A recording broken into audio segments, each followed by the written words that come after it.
Kita harus tahu saudaraku, dan kita harus yakini, karena ini rukun iman kita, akan ada namanya hari pembalasan. Ada hari di mana kiamat terjadi, artinya habis semuanya. Semua yang kita lihat dan kita tidak lihat di langit, di bumi, di kedalaman lautan, semuanya akan habis. Ada saatnya di mana ajalnya datang, semuanya akan hancur dan terjadilah kiamat. Dan itulah proses pindahnya manusia dan jin kepada alam akhirat, di mana mereka akan hidup abadi di sana dan mereka akan menikmati hasil perbuatannya kalau baik dan mereka akan dihukum kalau hasilnya buruk. Kiamat ini akan terjadi bila diikuti dengan beberapa tanda-tanda sebelumnya, baik tanda-tanda kecil ataupun tanda-tanda besar. Dan pada saat kiamat terjadi nanti dimulai dengan sangkakala sekali, kemudian hancurlah semua di alam semesta ini, kemudian datang sangkakala yang kedua, dan akhirnya dibangkitkanlah seluruh makhluk, kemudian dihisaplah mereka, lalu terjadilah mahsyar, kehidupan yang akan kita laluin. Allahu alam berapa lama di sana, menunggu timbangan amal seluruh manusia miliaran jumlahnya dan seluruh jin. Bahkan Ibnu Katsir mengatakan Allah Azza wa Jalla akan mengadili domba kenapa dia menanduk domba yang lain. Setelah itu jalanan ditentukan ke surga atau ke neraka dan tidak ada tempat yang ketiga. Kita harus sadar teman-teman sekalian, penentuan masalah hari kemudian nanti, di mana kita akan mendapatkan cuma surga atau neraka, adalah kehidupan kita sekarang. Ini sekarang Anda masih bisa menghembuskan nafas, masih bisa beraktivitas, masih mudah untuk menangkap mana yang boleh dan mana tidak boleh yang diperintahkan oleh Tuhan kita Allah dan aplikasikan dalam kehidupan sehari-hari. Maka ini penentuan nanti di sana bagaimana, dan tidak ada tempat lain, surga atau neraka. Maka jangan nanti tiba di saat terakhir dihisab di hari kemudian baru kita menyesal. Itu keliru. Orang mukmin harus jeli. Ingat teman-teman, Allah memberikan kepada kita akal pikiran yang jernih, bisa berpikir, bisa menangkap, bisa memilah mana baik, mana buruk. Hati kita juga begitu, punya perasaan yang pekah, tahu mana baik, mana buruk, mana yang disukai, mana yang tidak disukai. Semua itu sebenarnya fasilitas yang Allah berikan tanpa harus menunggu hukuman datang baru mau taubat. Orang mukmin jeli, cerdas. Sabda Nabi SAW, al-mu'minu qayyisul fatin. Orang mukmin itu qayyis, cerdas sekali. Fatin itu pekah luar biasa. Jadi mereka tuh tahu kalau mereka buat salah, ini salah nih, ditinggalin. Apapun godaannya, dilawan sama dia karena dia tahu ini haram. Dan dia tahu setiap pelanggaran agama pasti ada konsekuensi hukum. Tidak ada dosa yang dilakukan sekecil apapun tidak ada konsekuensinya. Harus ada. Sekali antum menggibah, jangan heran setelah taubat tiba-tiba kita digibah, pembersihan dosa yang lama. Dulu pernah kita mengambil, membuat nota palsu, mencuri sesuatu. Jangan heran sekarang kalau beli HP baru jatuh hilang, itu biasa. Harus ada konsekuensi pembersihannya. Tidak mungkin tidak ada, mustahil, siapapun itu. Bahkan Nabi SAW sendiri bukan kita katakan beliau melakukan dosa karena sudah diampuni. Tapi beliau sendiri mengatakan saya pun diberikan cobaan oleh Allah Subhanahu Wa Taala penyakit yang lebih berat double daripada apa yang diberikan kepada kalian. Apalagi manusia biasa yang penuh dengan dosa seperti kita. Kita akan bahas fase hari kiamat ini teman-teman sekalian dengan tanda-tandanya, kecil dan besar. Kemudian kita akan masuk ke fase kiamatnya. Kemudian kita akan masuk ke, ada bahasan di pasal ke-11 nanti tentang adab dan nikmat kubur. Kemudian nanti kita akan masuk ke fase mahsyar, kemudian surga dan neraka. Ini memang poin yang akan dibahas secara berentetan tentang masalah ini. Saya tidak tahu yang lalu sudah pernah saya jelasin pasal ini atau belum? Belum ya? Saya akan bacakan pasal ke-10. Beriman kepada hari kemudian, hari pembalasan, hari kebangkitan dan seterusnya. Namanya ada banyak sekali. Seorang muslim beriman, meyakini dengan hatinya, mengikrarkan dengan lisannya, mengaplikasikan dengan anggota tubuhnya, maksudnya dia lakukan ketaatan supaya selamat di akhirat dan menjauhi pelanggaran agar tidak dihukum. Seorang muslim beriman bahwasanya kehidupan dunia ini mempunyai saat-saat di mana ia akan berakhir, pasti, tidak ada keraguan di situ, dan mempunyai hari terakhir yang tidak ada hari sesudahnya. Lalu datang kemudian kehidupan berikutnya untuk kehidupan akhirat. Pada saat itu Allah Azza wa Jalla membangkitkan kembali segenap makhluk dan menghimpun mereka semua untuk diadakan perhitungan atau hisab, di mana orang-orang saleh diberi balasan kenikmatan abadi dalam surga, sedangkan orang-orang yang durhaka atau penuh dengan dosa diganjar dengan azab dan siksaan menghinakan di dalam api neraka. Na'udzubika minan nar. Ia juga beriman bahwasanya hari akhirat ini didahului oleh tanda-tanda kiamat seperti munculnya Dajjal, Ya'juj Ma'juj, turunnya Nabi Isa alaihissalam dari langit, keluarnya binatang melata yang dapat berbicara, terbitnya matahari dari tempat terbenamnya sebelah barat dan tanda-tanda lainnya. Kemudian sangkakala atau trompet raksasa ditiup satu kali untuk kematian dan kebinasaan, lalu tiupan berikutnya untuk kebangkitan dan hidup kembali serta menghadap kepada Rabbul Izzah, Allahu Azza wa Jalla. Kemudian penyerahan kitab-kitab catatan amal masing-masing, maka ada yang menerima kitab catatan amalnya dengan tangan kanannya dan pasti dia selamat, dan ada pula yang mengambilnya dengan tangan kirinya yang pasti dia akan celaka. Setelah itu disediakanlah mizan, timbangan amal, dan perhitungan amal atau hisab pun dilaksanakan. Lalu jembatan terbentang di atas neraka menuju surga. Dipancangkan hingga berakhirnya proses agung tersebut dengan menetapnya semua penghuni surga di surga dan penghuni neraka di neraka. Iman yang demikian itu diyakini karena dalil-dalil nakli dan akli berikut ini. Jadi ini bukan, sekali lagi saya sering ucapkan di majelis ini teman-teman dan di majelis ilmu saya yang lainnya. Antum hadir di sini, Anda hadir di sini, ini saya bukan datang ceramah sejam 2 jam untuk berdongeng, untuk menyampaikan sebuah kisah yang dikarang-karang. Ini ilmu, wahyu. Sesuatu yang pasti terjadi, tidak ada keraguan di dalamnya. Jadi apapun yang disampaikan itu bukan hanya sekedar untuk didengar telinga kanan keluar telinga kiri. Ini jadi prinsip hidup, memang harus dipegangi. Karena itu fungsi daripada majelis ilmu. Kita mengambil wahyu, mengubah hidup kita menjadi lebih baik dari sebelumnya, lebih mengenal Allah, lebih takut akan azabnya, lebih tamak terhadap rahmatnya. Lalu kemudian kita memang meninggal dalam kondisi baik. Itu yang dimaksudkan. Jadi kalau antum hadir di majelis ilmu tidak bisa mengubah orang menjadi lebih baik dari sebelumnya, lebih bertakwa kepada Allah, lebih takut terhadap azab-azab karena berbuat pelanggaran, percuma saja hadir. Harusnya memang bisa mengubah. Makanya fahami setiap ustadz yang datang, antum hadir di majelis ilmu manapun, target dia berbicara itu bukan seremoni, bukan menyampaikan, bukan penyanyi, bukan pelawak yang datang hanya sekedar menyampaikan untuk menghibur orang kemudian terima fulus atau duit untuk itu, sama sekali. Setiap dai kalau dia ikhlas kepada Allah bukan itu targetnya. Tapi bagaimana dia bisa memberikan pemahaman kepada orang-orang yang akhirnya menjadi target amal jariah dia pada hari kiamat nanti, agar mereka faham terhadap hukum Allah dan mereka aplikasikan itu. Dan mereka bangga untuk menjadi pegawai-pegawai tanda kutip Allah pencipta langit dan bumi ini. Saya dan teman-teman dai pasti sangat senang untuk bisa menjadi dai seperti ini karena kita menjadi pegawainya Allah, menyampaikan apa yang Allah inginkan dan Allah akan berikan balasan. Antum pun merasa bangga sebenarnya karena berhasil memahami apa yang Tuhan kita inginkan dan selamat gara-gara itu. Itulah sebabnya kenapa Nabi SAW sholat sampai kakinya pecah-pecah. Dan Aisyah akhirnya hampir meneteskan air mata berkata, ya Rasulullah, bukankah dosa anda sudah diampuni yang lalu dan yang akan datang? Belum dikerjakan sudah diampuni.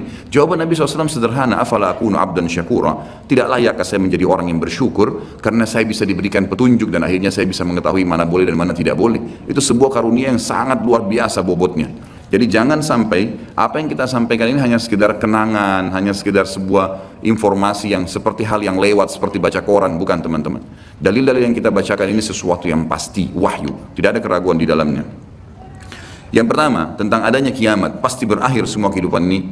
Adanya berita dari Allah Subhanahu wa taala tentang hal tersebut sebagaimana kekal dalam firman-Nya dalam surah Ar-Rahman ayat 26 dan 27. A'udzu billahi minasyaitonir rajim. Kullu man 'alaiha fan wa yabqa wajhu rabbika dzul jalali wal ikram. Semua yang ada di bumi ini akan binasa, tidak terkecuali hancur, dan tetap kekal wajah Rabbmu yang mempunyai kebesaran dan kemuliaan. Firman Allah yang lain juga menjelaskan surah Al-Anbiya ayat 34 sampai 35. A'udzu billahi minasyaitonir rajim wa ma ja'alna li basharin min qablikal khulda afa in mitta fahumul khalidun kullu nafsin dha'iqatul maut wa nabluukum bisyarri wal khairi fitnah wa ilaina turja'un. Kami tidak menjadikan hidup abadi bagi seorang manusia pun sebelum kau hai Muhammad. Jadi semuanya mati. Dari Adam pun manusia pertama sudah melalui proses kematian menuju ke alam akhirat itu. Maka jikalau kau mati, apakah mereka akan kekal? Ada orang-orang yang menolak ajaranmu itu akan bisa kekal? Maka tanda tanya, tiap-tiap yang berjiwa akan merasakan mati. Kami akan menguji kamu dengan keburukan dan kebaikan sebagai cobaan yang sebenar-benarnya. Artinya mengikuti kebenaran, kebaikan, patuh, dia akan selamat masuk surga. Itu cobaan, gitu kan? Dia berhasil lolos. Ada orang yang tidak berhasil, tetap dirumus dalam hal-hal yang dilanggar. Tapi Allah berusaha menariknya dengan peringatan-peringatan. Rasa takut, rasa penyesalan, rasa khawatir, dipermalukan oleh orang-orang di sekitarnya. Sampai puncaknya kalau tidak mau Allah tutup dengan su'ul khatimah, dengan tabrakan, dengan penyakit parah. Karena memang sudah tidak mau menyadari tentang peringatan Allah. Dan hanya kepada kami kalian pasti dikembalikan. Ini jelas firman Allah Subhanahu wa taala. Surah At-Taghabun ayat 7. A'udzu billahi minasyaitonir rajim. Za'ama alladziina kafaru allan yub'atsu. Qul bala wa rabbi latub'atsunna thumma latunabba'unna bima 'amiltum wa dzalika 'ala Allahi yasir. Orang-orang yang kafir mengatakan bahwasanya mereka sekali-kali tidak akan dibangkitkan lagi. Tidak ada hari kiamat, enggak ada hari hisab. Katakanlah hai Muhammad dengan jelas dan tegas, tidak demikian demi Rabbku, demi Allah, demi Tuhanku. Benar-benar kalian akan dibangkitkan, kemudian akan diberitakan kepada kalian apa yang telah kalian kerjakan. Yang demikian itu adalah mudah bagi Allah. Surah Al-Mutaffifin ayat 4 dan ayat 6. Bertubi-tubi ayat Al-Quran menceritakan kepada kita. A'udzu billahi minasyaitonir rajim. Ala yadhunnu ulaika annahum mab'utsun liyaumin 'adzim yauma yaqumun nasu lirabbil alamin. Tidakkah orang-orang itu yakin bahwasanya sungguhnya mereka akan dibangkitkan pada suatu hari yang besar, berat hari itu. Beratnya luar biasa karena penentuannya surga atau neraka, enggak ada opsi, enggak ada tengah-tengah. Harus di sini nikmat abadi atau di sini azab yang menyakitkan dan menyedihkan. Yaitu hari ketika manusia berdiri menghadap Rabb alam semesta. Juga Asy-Syura ayat 7.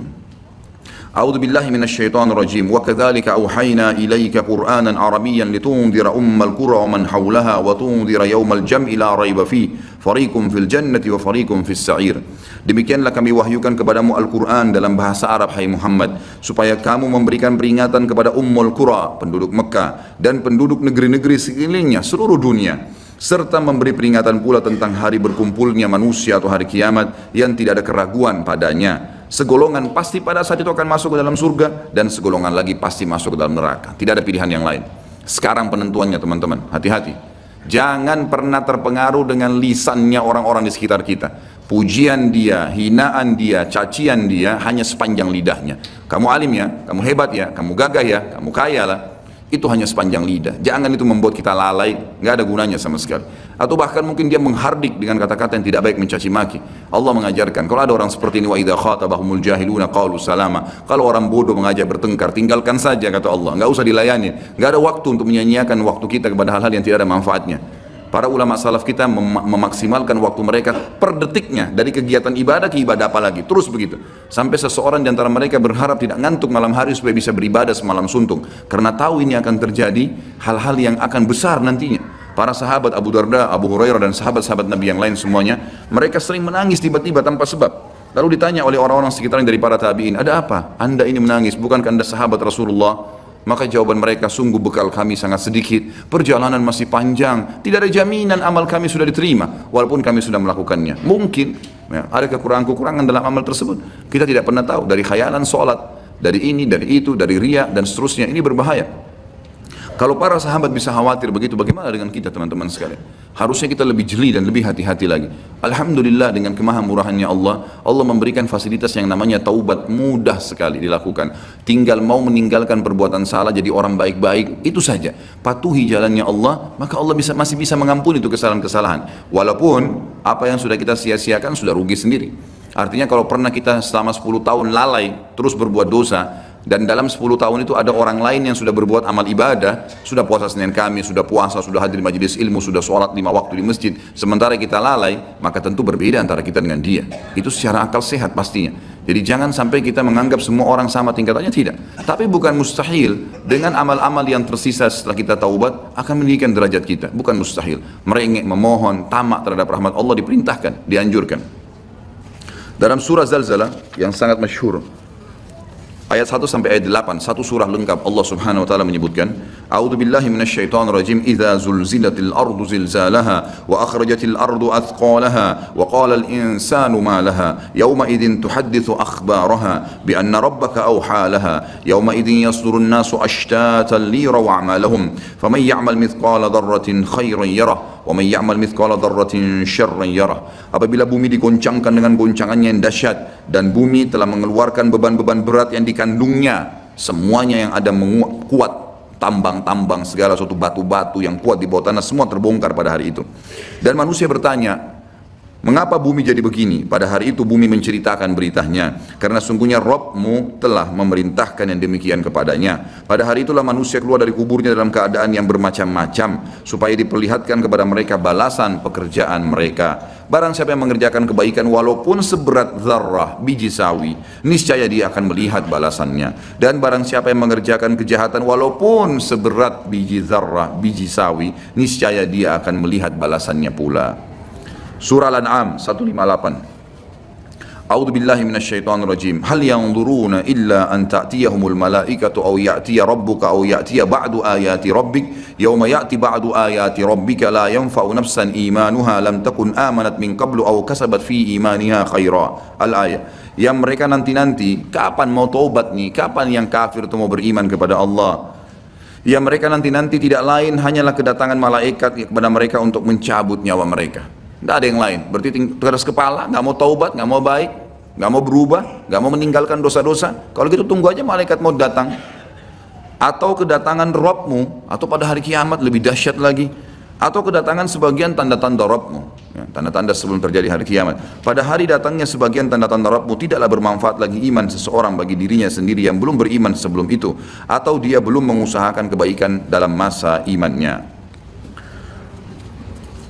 Ada beberapa ayat di sini akan disebutkan berhubungan dengan masalah prosesi terjadinya kiamat dan tanda-tanda. Cuma dalam buku Minhajul Muslim, Syekh Abu Bakar rahimahullah, beliau menggabungkan semuanya, jadi bercampur baur dalil.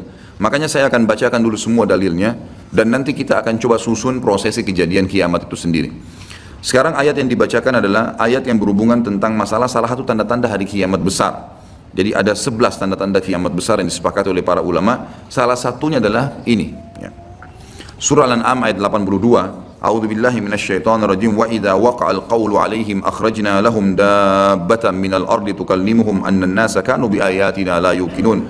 Apabila perkataan telah jatuh atas mereka, kami keluarkan sejenis binatang melata dari bumi yang akan mengatakan kepada mereka bahwa sungguhnya manusia dahulu tidak yakin kepada ayat-ayat kami.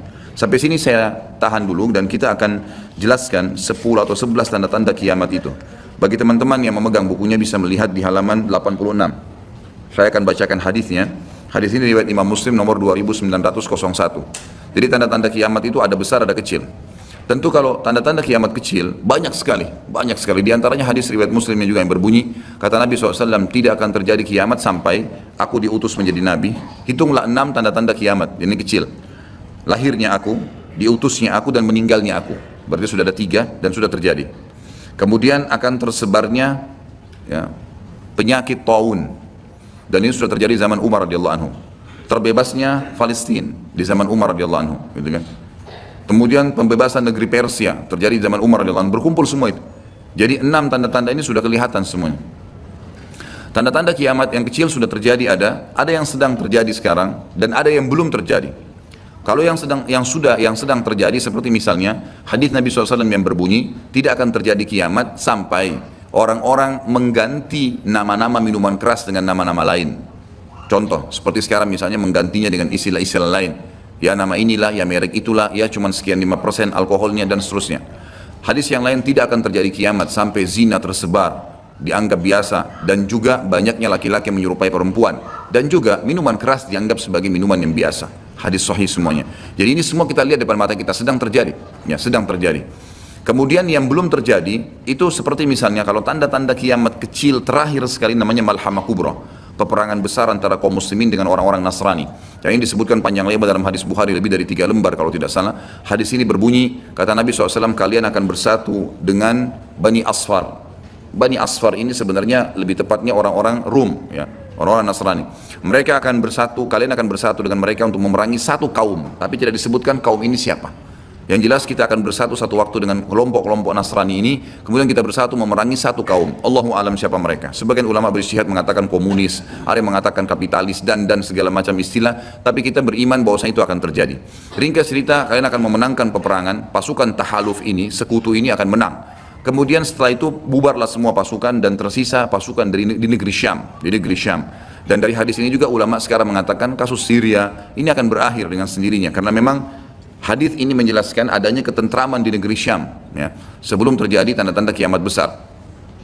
Pada saat itu pasukan muslimin, ya, sedang pulang ke negeri Syam bersama dengan pasukan Bani Asfar ini, ya, suku yang dikatakan dari bangsa Romawi.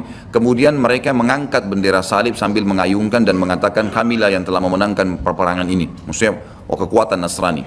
Maka yang muslim sempat, teman-teman mereka mengatakan, ini kan kita sekutu, bagaimana caranya kalian mengaku, ya, memenangkan sendiri. Terjadi cekcok di antara mereka. Lalu kata Nabi SAW, akhirnya segelintir muslimin yang ada di situ Allah karuniakan mereka mati syahid, terbunuh semua. Lalu hari kedua beberapa muslimin bersatu untuk, ya, berperang, dan mereka juga dikaruniakan Allah mati syahid. Hari ketiga berkumpul lagi muslimin untuk mereka berpegang pada satu kesepakatan untuk tidak akan membiarkan bahwasanya orang-orang Nasrani menganggap menang sendiri. Maka akhirnya hari ketiga pun mereka diikram oleh Allah, dikaruniakan syahadah, mati syahid. Nanti hari keempat barulah berkumpul seluruh muslimin dari seluruh penjuru bumi. Lalu terjadilah perang besar antara kalian dengan Bani Ahmar, dan mereka dibawa naungan 80 bendera. Sebagian ulama hadis mengatakan mereka dibawa 80 negara. Jadi perang besar-besaran. Dan di dalam kegiatan orang-orang Nasrani di sebagian pastor dan pendeta, mereka menamakan akan terjadi nanti perang salib besar, puncak daripada penentuan siapa yang menang dan siapa yang kalah. Kita sebagai orang muslim bukan sedang memicu emosi untuk mempersiapkan diri, tapi memang ini hadis Nabi SAW, wahyu yang menyampaikan kita akan berperang melawan mereka, dan ini perang besar-besaran seluruh dunia akan terjadi. Maka kalian pun akan berperang, tapi tidak disebutkan waktunya berapa lama, sampai pasukan kalian menembus wilayah Rum dan kalian berhasil menjebolkan temboknya dengan takbir dan tasbih, berzikir. Dan tembok ini sebagian ulama mengatakan adalah Vatikan, karena memang satu-satunya markas orang-orang Nasrani yang menggunakan pintu gerbang. Kalau dibuka dianggap ada sebuah keputusan penting, kalau ditutup berarti sudah segala macam ya yang mereka kultuskan sekarang. Temboknya itu akan rubuh dengan takbirnya muslimin. Sebagian ulama hadis mengatakan karena banyaknya jumlah pasukan sampai akhirnya suara mereka begitu bergemuruh dan akhirnya meruntuhkan tembok itu. Allahu a'lam, itu makna hadis. Kemudian pada saat itulah syaitan, iblis menjelma jadi manusia lalu teriak di tengah-tengah pasukan muslimin berkata, wahai muslimin, Dajjal sudah keluar di tengah-tengah kalian. Dajjal sudah keluar di tengah-tengah kalian. Maka teriakan ini membuat pasukan muslimin, mereka tahu benar pada saat itu hadis Nabi SAW yang berbunyi, diriwayatkan Imam Bukhari Muslim, kalau kalian dengarkan Dajjal keluar di satu lokasi, maka selamatkanlah diri kalian walaupun ke gunung-gunung. Gitu kan? Janganlah seseorang dari kalian berkata imannya kuat lalu dia sengaja menemui Dajjal, akhirnya dia menjadi pengikutnya. Jadi para mujahidin tahu masalah itu. Mereka bukan tidak berani, tapi mereka mengikuti sabda Nabi SAW. Maka mereka pun akhirnya pada pulang masing-masing. Kata Nabi SAW, mereka pun bubar ke wilayah masing-masing. Pada saat mereka tiba di wilayahnya, ternyata Dajjal tidak ada. Itu berita dusta. Dan pada saat itulah Dajjal keluar. Pada saat itulah Dajjal keluar. Dan Dajjal adalah tanda-tanda kiamat besar yang pertama. Tanda-tanda kiamat besar yang pertama. Jadi ini akan terjadi. Ini sekaligus saya menitik beratkan, ya, tidak bolehnya sembarangan orang ngomong. Sekarang soalnya ada beberapa orang, semoga Allah berikan hidayah, menentukan tahun ya akan terjadi kiamat. Bagaimana caranya menentukan tahun? Ini tanda-tanda depan mata kita masih ada yang belum terjadi. Dan ini peperangan besar seluruh dunia, ini nggak main-main, ini bukan perang 1-2 hari. Ini peperangan yang besar sekali, gitu kan? Jadi Allahu alam kita masih menemukan atau tidak, tapi yang jelas menurut tanda-tanda sekarang kita masih ada di fase-fase tanda-tanda kiamat kecil yang sedang terjadi, tapi kita menyampaikannya, gitu kan? Yang jelas ini sesuatu yang masih Allahu alam berapa lama, tapi dari hitungan tahun tidak mungkin 20-30 tahun. Bukankah banyak orang menebak-nebak tahun 2000 sekian akan kiamat, 2000 sekian akan kiamat? Ini semua dari mana? Kita punya kiai dan guru kita Nabi Muhammad SAW menyampaikan kepada kita tanda-tandanya ada sebelum terjadi kiamat. Tanda-tanda itu tidak akan terjadi kiamat. Kemudian kita akan masuk menjelaskan teman-teman sekalian tanda-tanda kiamat besar. Ada 11 yang disepakati tanda-tanda kiamat besar, sebagaimana disebutkan di dalam hadis riwayat Imam Muslim. Yang pertama adalah keluarnya Dajjal. Dan Dajjal ini diambil dari kata-kata Dajjal yang berarti kekacauan. Dan ini digunakan untuk nama seseorang yang memang akan dikeluarkan oleh Allah Azza wa Jalla sebagai fitnah bagi kaum muslimin. Makanya kita dalam tahiyat membaca wa'udzubika min fitnatil masiihid dajjal, dan jauhkanlah kami dari fitnahnya Masih Dajjal. Nanti akan saya paparkan panjang lebar.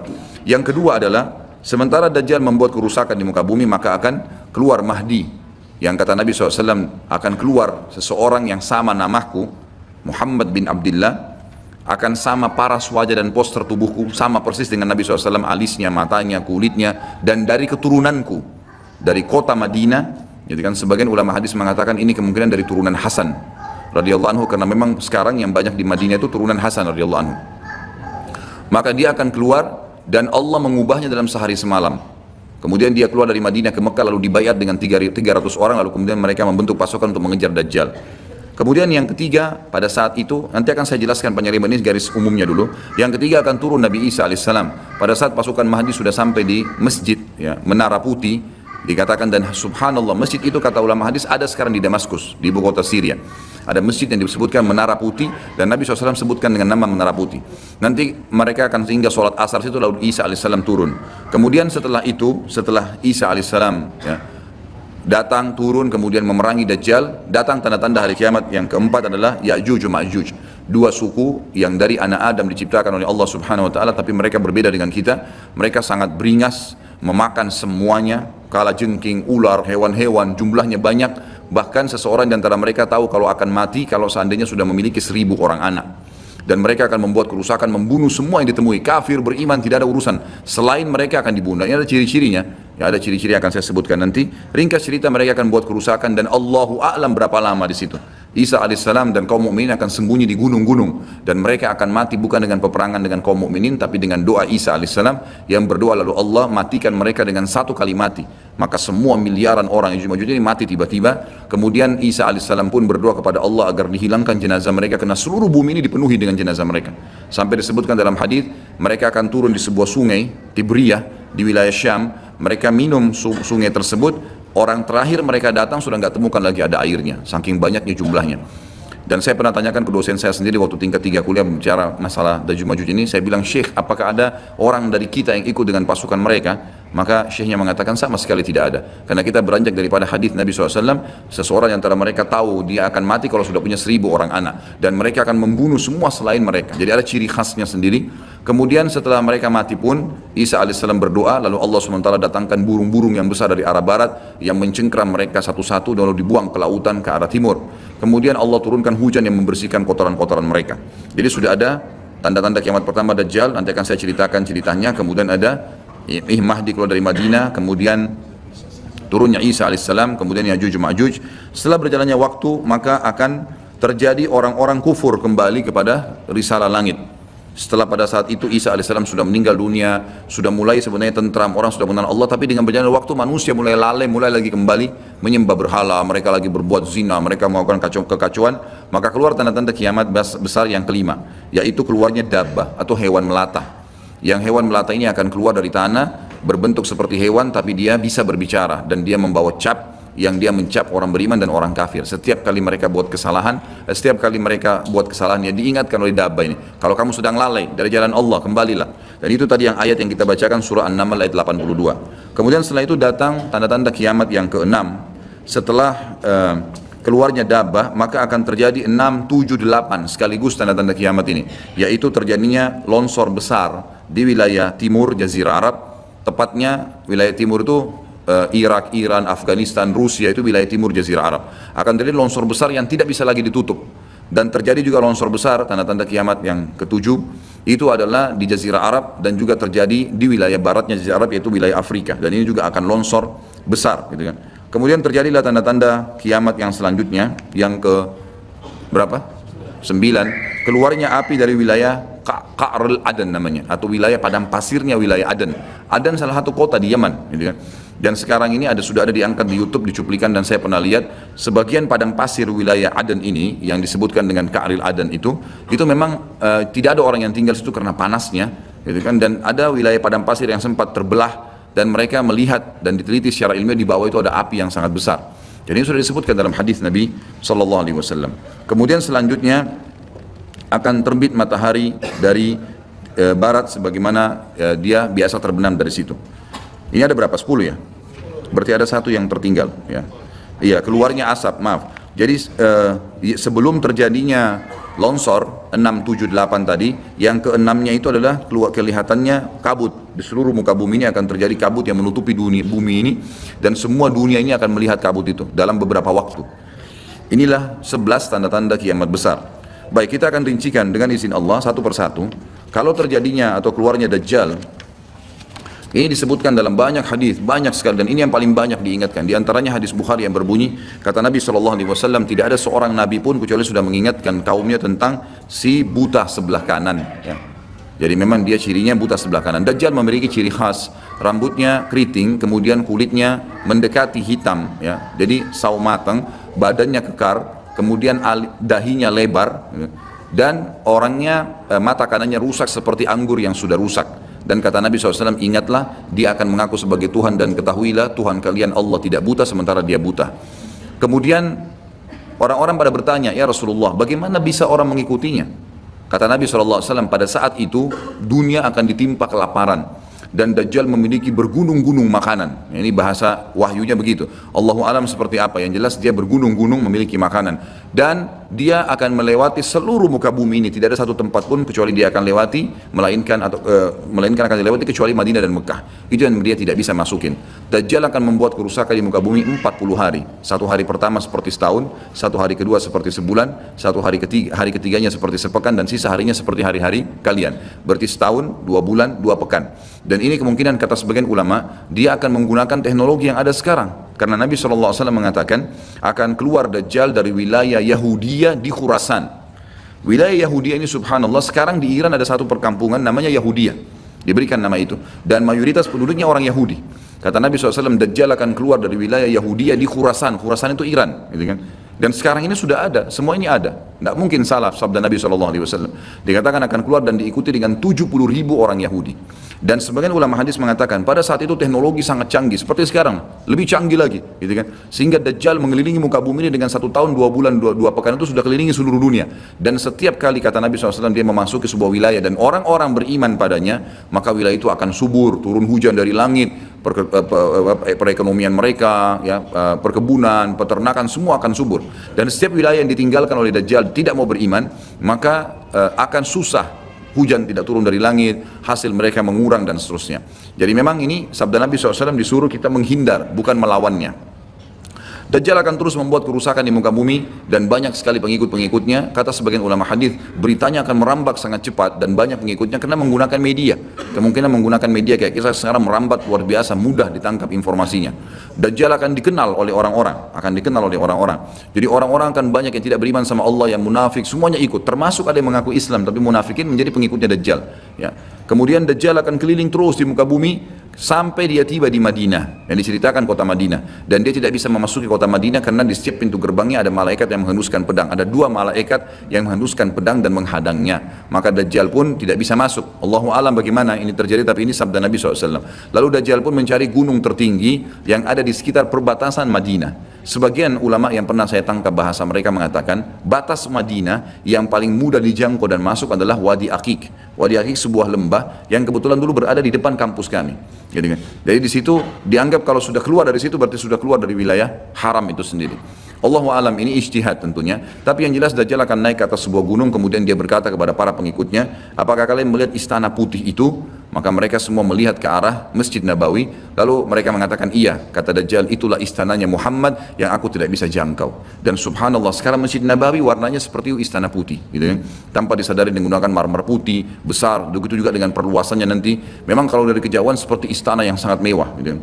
Ringkas cerita, Dajjal pun akhirnya sebelum pergi dia sempat menyentakkan kakinya, kata Nabi SAW, sehingga membuat terjadilah gempa di Madinah dan membuat seluruh orang munafik di Madinah keluar jadi pengikutnya. Jadi gempa dan hanya tinggal di sana orang-orang beriman, hanya tertinggal di sana orang-orang yang beriman.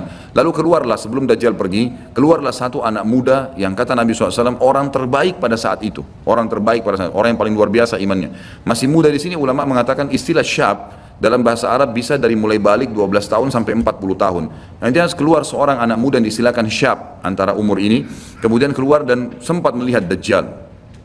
Maka Dajjal pun mengatakan, menangkapnya segera dan mengatakan, saya Tuhanmu. Maka orang tersebut mengatakan, kau adalah Dajjal yang telah diceritakan oleh Nabi SAW.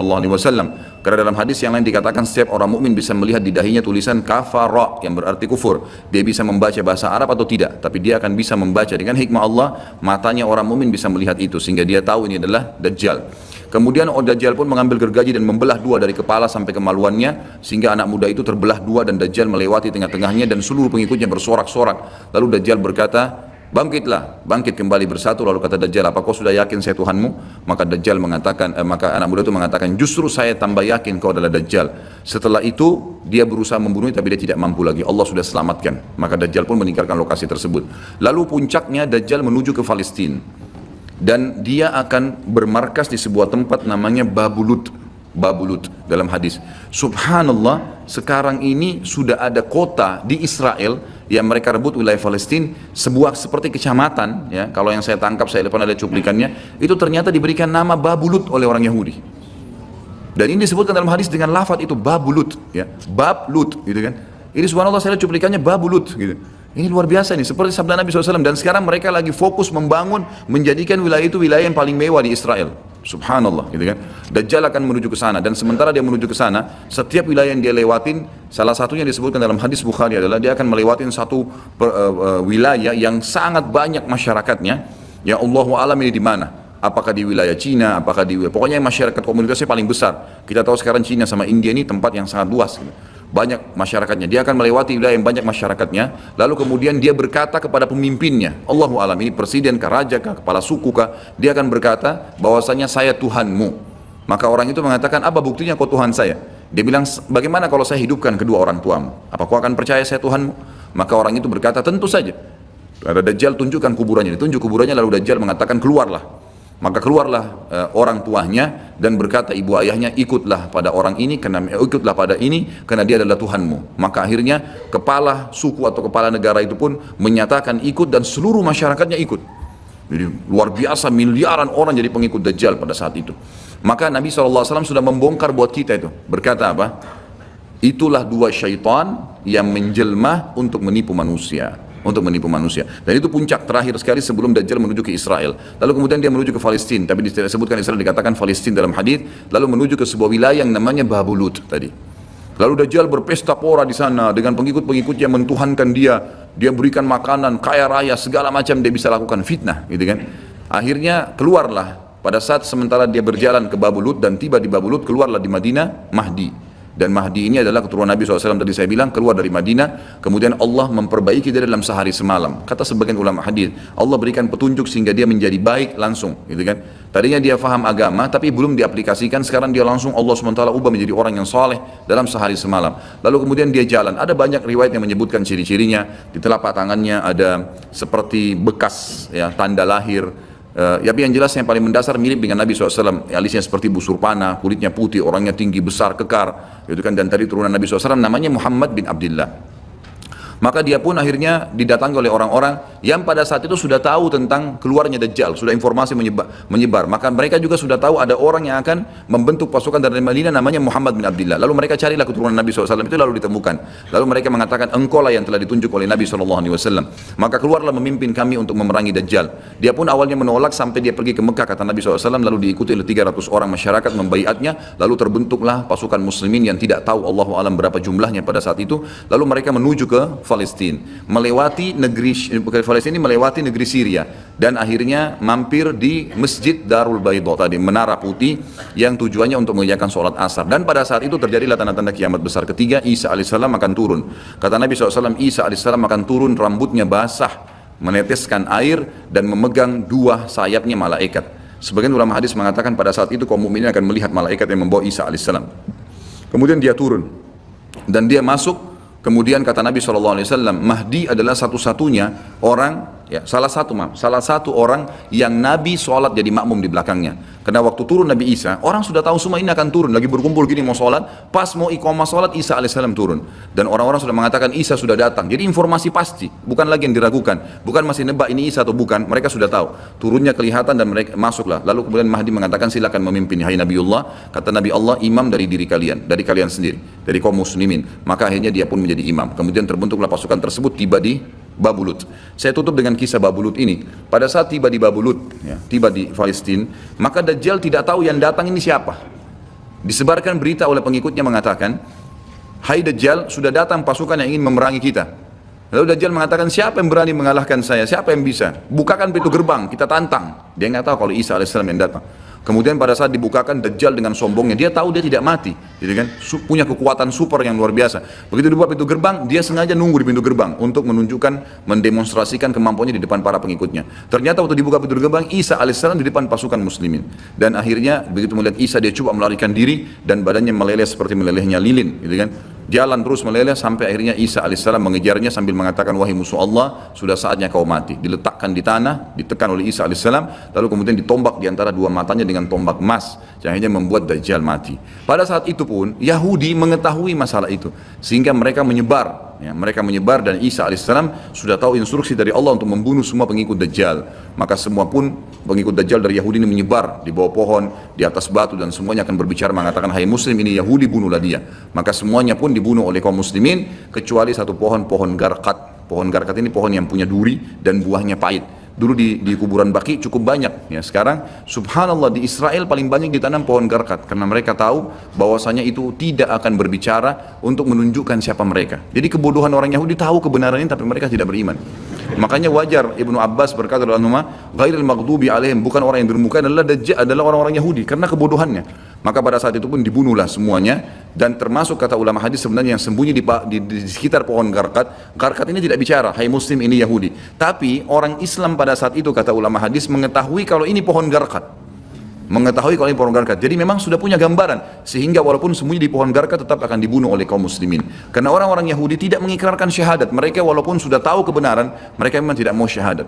Makanya Nabi SAW mengatakan, jangankan Isa AS, Nabi Muhammad SAW saja di zamannya, kata beliau, kalau ada 12 orang dari Yahudi yang mengucapkan syahadat, beriman pada saya, maka seluruh Yahudi akan beriman. Saking sulitnya, 12 orang saya sudah cukup. Tapi pada saat itu pun sama, walaupun dibunuh mereka tidak mau beriman kepada Allah SWT. Ini juga terjadi pada saat terjadi pembunuhan suku Quraidah. Jadi pada saat itu Nabi SAW mengepung mereka, diberikan kesempatan untuk taubat. Mereka tidak mau, akhirnya mereka menganggap kalau dibunuh oleh Nabi SAW, dibunuh oleh kaum muslimin, mereka akan menuju ke surga, gitu kan.